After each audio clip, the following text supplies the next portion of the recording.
book. All right. So I am sharing a screen share of the text if you're interested, or you can pull it up on your own. It's up to you. Hmm. So we have we're gonna do like, did I say pages 51 through 53? And so there's not a lot of text we're gonna cover. So actually, we might be done before your session that you're gonna go to, depending on what you want to talk about. So Hmm. I thought this would be a great little excerpt. I highlighted a couple things I really liked, but overall, it is I guess not an interesting read. I personally, the way I approach things, I tend to read it like poetry, right? Hmm. Because I haven't reflected or thought a lot about the more spiritual aspects of the what tends to be Tibetan faith, the Tibetan Buddhist faith. Additionally, I got interested in, so this gets called the preliminary practice. So I did look into that. It comes from the Tibetan Buddhist word. It is pronounced. No, I don't know how to pronounce it. I'm gonna actually just drag that over on screen and let you learn your own way of pronouncing it. And what it is there are these like, Nagandro. it is, yeah. I don't know how to say it. Nagandro. Ngangadro. So these preliminary practices, foundational practices, which is what I thought it meant, and that they precede deity yoga. And so this is all tied into the Tibetan, the way they kind of step ladder things, I guess. And so I thought that was an interesting thing to look into. So there's that. Um, so then additionally, that's kind of how I'm approaching this a lot, is just kind of a almost poetry, but I still kind of interesting. So it starts, "Oh, alas, alas, fortunate child of Buddha nature, do not be oppressed by the forces of ignorance and delusion, but rise up now with resolve and courage. Entranced by ignorance from beginningless time until now, you have had more than enough time to sleep. So do not slumber any longer, but strive after virtue with body, speech, and mind." When you're reading these texts, I think it's also important that the when you're looking at the Tibetan Book of the Dead, it's meant to be read to somebody on their deathbed.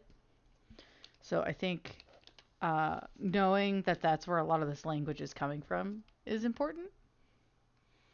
As Oh yeah, get up. I'm dying, father. well, that, but My legs don't also work. I think it's supposed to be very encouraging that as you're passing on, you pass on into awakening, not just leaving life Yeah. behind, you know. Um, but then anyway, and so it's interesting to read through these. For at this singular opportunity, you could attain the everlasting bliss of nirvana. Hi Sam. Hello. Wow, Oh, your mic's a little crackly today. yeah, I don't think I'll be able to talk much today, Oh but no, that I'll was fine. listen. Okay. It was just when you initially popped in, it was like ah. Anyway, so we're just talking about some of the language here in the preliminary practice that it gets introduced. Um, so, oh gosh, I've already forgotten the actual name of the Tibetan Book of the Dead, because the Tibetan Book of the Dead is what got called later. It's actually called, because it makes sense when you think about how things are talked about. Hold on. Oh yes, Bardo Todal. Um, Bardo. Oops, those are my a video I was watching. Uh, my apologies. That's good. Um, so Bardo Total, or the intermediary, like the text of the in between. Oh, what is it? What is the title of the Tibetan Book of the Dead? Liberation in the intermediate state through hearing. Thank you. Thank you, Google. Liberation in the intermediate state through hearing, which makes a lot of sense when you hear this language of like you are in this in between state and you have an excellent opportunity to be liberated before you re enter the cycle of rebirth. Right? So, Yeah. and the moments of our life are not expendable, and the possible circumstances of death are beyond imagination. If you do not achieve an undaunted, confident security now, what point is there in your being alive, O living creature? Hi, Max. Oh. I found some of this language was really interesting because it sent me back a little bit to the fire and brimstone of Christian theology Mm. of like impending doom. Like you gotta do it now. You're dying. You know. But as I was telling Selenium earlier, I've been reading. We're just covering like a few pages of the preliminary practice. Of I've been reading it a lot, almost like poetry, though, because of my own bias or maybe lack of spirituality in this regard. I mean, that makes sense. It's a good book. How are you doing, Max? I'm doing good. Did you see? This is gonna be really off topic. Did you see my note about the weird dream I had where you were a werewolf but you were helping me move? No? Okay. Where would I find this? I saw it and thought it was delightful. It was in Agnes. Oh. Anyway, it was a wild dream. There's so much going on in it. Anyway. That was neither here nor there about this discussion. Alright. Other stuff. So, we're finishing up our discussion about the Tibetan Book of the Dead. Originally, I had ambitiously anticipated we were going to read like a bunch of it. And then as discussion has moved forward, like our last meeting and then even the time before, I came to realize that unless you want to dive into a bunch of the spiritualism and like do supplementary reading around the context, there's not a lot to talk about. With this book? Oh no, Des. What? You are mistaken. All right, Max. You're talking with this one? With this here book? Yeah, I don't know. I am not perhaps the best choice of person to lead a discussion about this book. Would probably be a better. Fortunately, that I was awoken and now have joined you. So fortunate. Yes. The great Max is here to tell us All shall rejoice. about this text. I mean, to be fair, we have discussed a lot of like I think we had a pretty good discussion last time about the context in which this book is being read and some of the history of its writing. For this week, I chose an excerpt of a few pages here, and then what pages? I said 296, so I'll jump there real quick, and we'll jump back here in a second. And we get more context of, if possible, the dying person should recite these aspirational prayers with intense longing at the time of death. Is this... Wait. Are we on the Bhagavad Gita, or are we still on the Tibetan Book of the Dead? This week is still We're the still Tibetan on Book of the Dead. Tibetan Book of the 51. Dead. That makes a lot more sense. Next meeting, we'll talk about the Bhagavad Gita. That makes a whole lot more sense. This is my apologies, statement. I just woke up. This is my statement about not knowing how to talk about it make more sense. Yes. Because I there's was a like, lot it's to the talk Bhagavad about Gita, come on. No, there's a What are you lot to doing? talk about the Bhagavad Gita. We're gonna have a great discussion. Okay. No, but with this one, I think it's difficult to talk about because it's meant to be read at such a delicate and vulnerable time, like a time of somebody who is either passing or you yourself are passing away, and you're supposed to read it during this time in order to reach that in state of liberation during this intermediate time in your life. or in thereof. Um, I highlighted something I thought was interesting, and I don't know where it went. Nope. Apparently, I didn't highlight it at all. Just control F it. I'm actually going to go Just back to control the F. previous pages we were talking about. I had skipped ahead just a bit just to grab that context. Nope, it's gone. I had highlighted. I don't remember what it said. I just know I had highlighted going, oh, that was really cool. Um, grant your blessings so that disillusionment may arise from the depths. I will say these pages that I've chosen, and I think generally throughout the texts that when you're actually reading the what's supposed to be read to somebody on their deathbed, you hear a lot of the same stuff. I think you hear generally when studying Buddhism of letting go of things and not being attached and of the disillusionment comes up a lot. This was a fun, I say fun, in that I thought the imagery was compelling. When the Lord of Death approaches in the semblance of disease, how needing of compassion are those who, bereft of the sacred teachings, return empty handed from this life.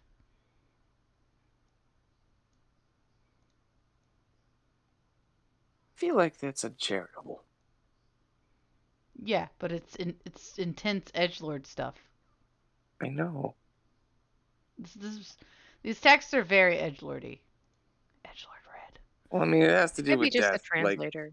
of course. That's a possibility. I mean, yeah, okay, so translators have, like, some wiggle room, but this whole thing has a tone of, like, y'all, you gotta do this the right way, and if you don't, like, you wasted your life. Like, Well, they're going really hard. I've always kind of gotten that sense from a lot of Tibetan Buddhism. Like, Yeah.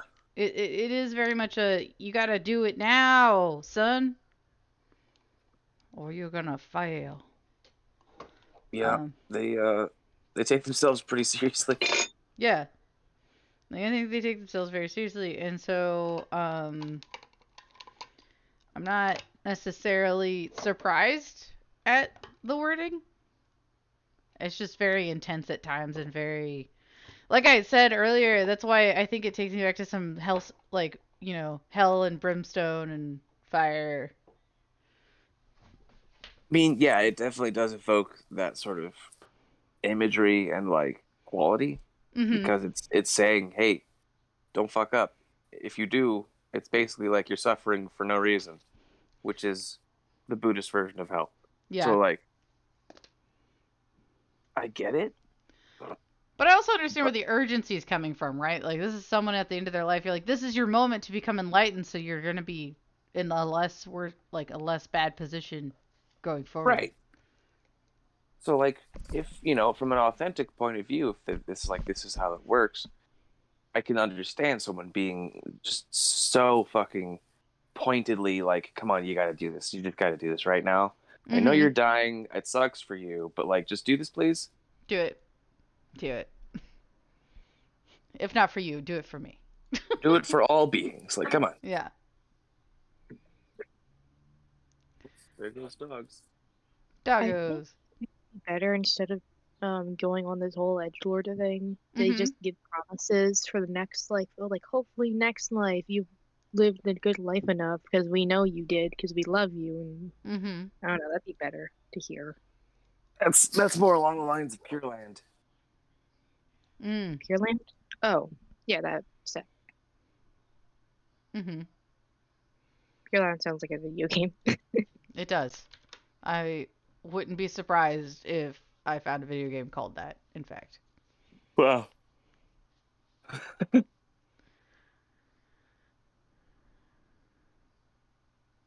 Let's see. Do.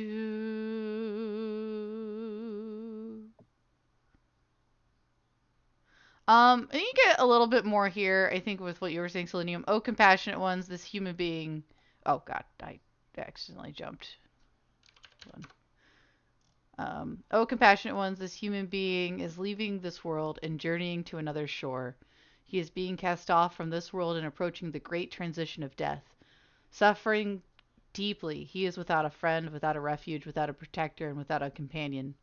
So like you're like compelling these they call them the peaceful and the wrathful ones, I guess. I saw that a couple times earlier in the text. Yes, I bow down to the peaceful and wrathful conquerors. Compelling these entities and deities to like protect and put this person that's passing in their refuge, in their protection. He will be entering a great wilderness, borne away on a great ocean, and driven on by the vital winds of past actions. I all other things aside, I do like the text. And it just comes down strictly to I like the wording, I like the imagery it evokes in my brain. I I like that I don't know how to describe it. I enjoy the the vibes, I guess. Yeah. The poeticism. The poeticism, yes, thank you, Sam. I enjoy very much the poeticism of the things it evokes in your mind with some of the way it says things. A nihilist would definitely enjoy hearing this on their deathbed. I feel like they'd actually would get excited. It's like, all right, yeah. Like some French nihilists in the 1600s are like, yeah, dude, that's awesome. Thank you. Yeah, dude. This is how I want to go out. Keep reading.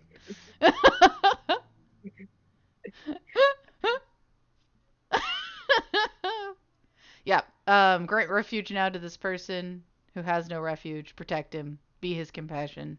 Defend him from the great darkness of the intermediate state. Turn back the great hurricane of past actions. What a sentence. Turn back the hurricane of past actions. Isn't that a cool sentence? I don't know. I might Very save cool some sentence. of this stuff for my D&D session because I'm playing a Buddhist monk. Just pull That's the great phrases way to go. out of Yeah. context from this book and just say them really with strong vigor. Like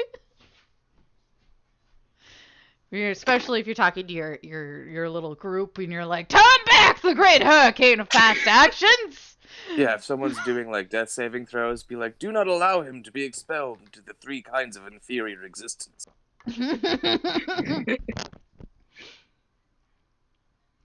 No, seriously though, these could be some great phrases, Selenium.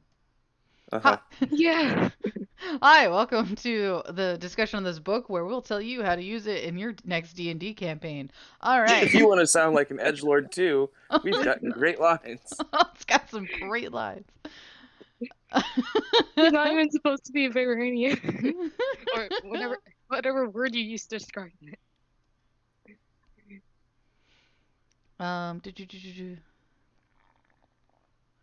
Then we get into some names that I don't recognize, like this one. I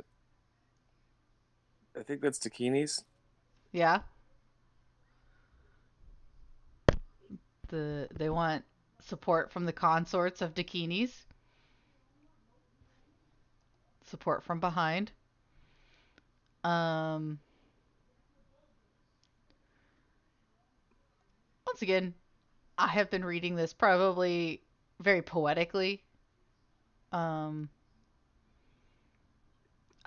which is the Which mere like stanza was that pristine on? cognition. I'm trying to find it. Huh? Which stanza was that on? I'm trying to find it. Oh, if you're using it's page 297. Okay, thanks. Yeah, page 297 had the great hurricane of past actions. We're kind of in that section right now. This is page 298. 299. May the transcendent conquerors of the 5 enlightened families draw me forward.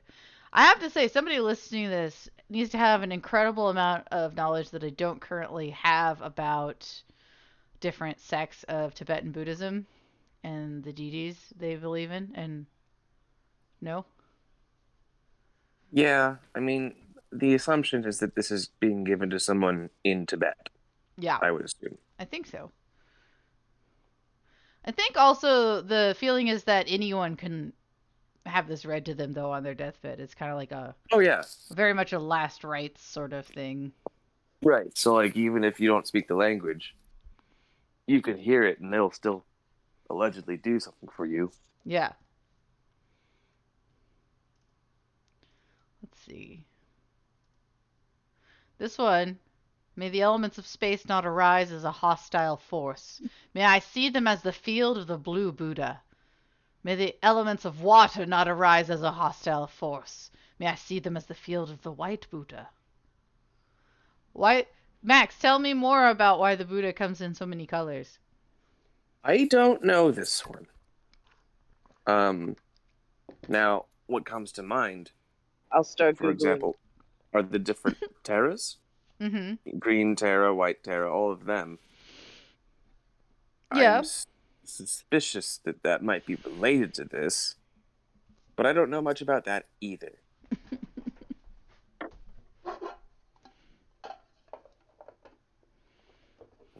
Hmm. Wild. I thought you were supposed to know Okay, everything. I've found a page about it. All I don't know how accurate it is. right. I'm ready. 5 Dhyani Buddhas represent the basic mandala in ourselves, our environment, and in the cosmos. They Oh. represent 5 basic types of human personality and demonstrate the absolutely perfected form of these personality types. They all have different names: the white, the blue, the yellow, the red, the green. I'm not going to try to pronounce those names. And then there's also like a last one, just known as the king. The king. Yeah. Huh. They seem to be involved in like tantric practices, like dealing with Okay. negative energies and enlightenment and stuff. I was. Yeah. Okay. But the white one transforms ignorance and stupidity. The blue one transforms violent anger. The yellow transforms pride. The red transforms passion. The green transforms jealousy. And it doesn't tell me what the king is about, so that's what I've learned. I have no idea how valid this random site was, but hopefully that's a little bit of context. I don't know. I don't know. Sounds legit.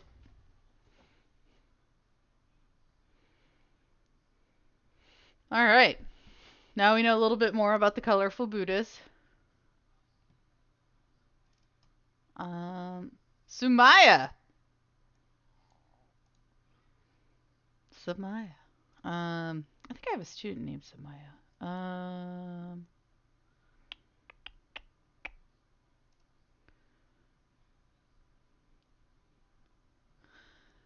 When I experience suffering as the result of negative past actions, may the great compassionate one dispel all such misery.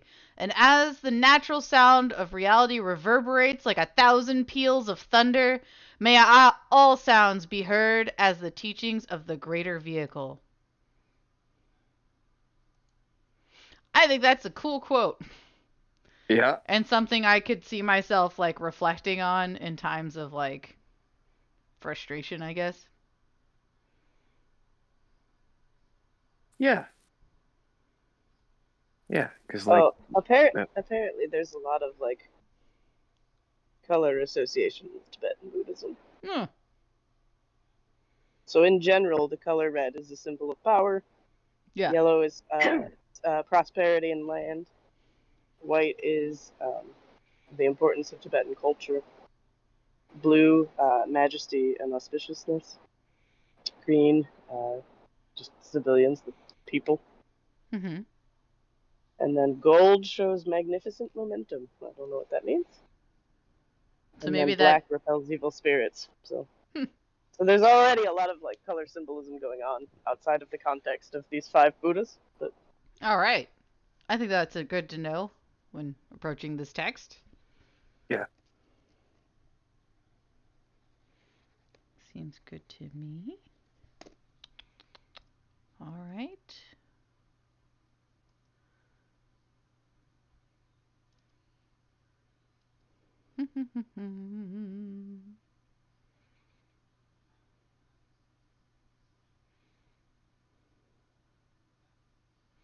This was composed by the preceptor from Odiyana, Padmakara. May this profound sacred teaching not be extinguished until all the worlds of cyclic existence have been emptied.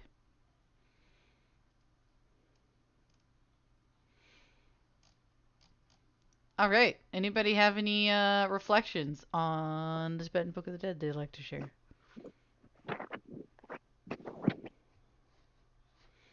That's complicated. The whole thing. Yeah, basically. I don't know this that I is have this any is why reflections other than, I significantly shortened the length of time we were going to spend talking about it. If someone did try to like scream this at me on my deathbed, I might ask him to shut up. Scream at me, yes. I could see myself enjoying being read the general text. Like, that would be fine. Well, if I remember correctly from earlier in the text too, you can also read it like after someone has died, if they didn't get a chance to hear it. That's correct. So that's interesting to me with all of the urgency within some of it. But either at their deathbed or you can go to a place they spent a lot of their time. A memory that's kind of similar to the way I feel about this is that one time me and my dad were driving along this random road through Maryland, and there was this pastor who had his chairs and table set out, and he's just screaming on these big blowout microphones about God and a bunch of like transphobic shit across this random highway. And this just reminds me of that. Wild. Like when you're yeah, just screaming. Heimskell comes to mind from Skyrim. Is that his name? Yeah. Mm-hmm. Dude was just preaching at full blast, and I was like, I wonder how many times he's been arrested for disturbing the peace. Yeah. Like, no insult, really. It's just a random memory I have. Mm-hmm. Yeah. I feel, yeah. There's a lot of cultural context I'm lacking for this one. There's a lot. Yeah. There's like a whole lot. A lot. I feel like you could have scholars just dedicated to like this one text. Yeah. And all of its associated like learnings. Mm-hmm. And still somehow be lacking context if you like aren't part of Tibetan culture. Right, if you didn't grow up in that culture. Yeah. So, I would absolutely agree. I think that it would take a lot of time to really gather a lot of the context necessary to fully understand a lot of the references the text is making and the importance of it.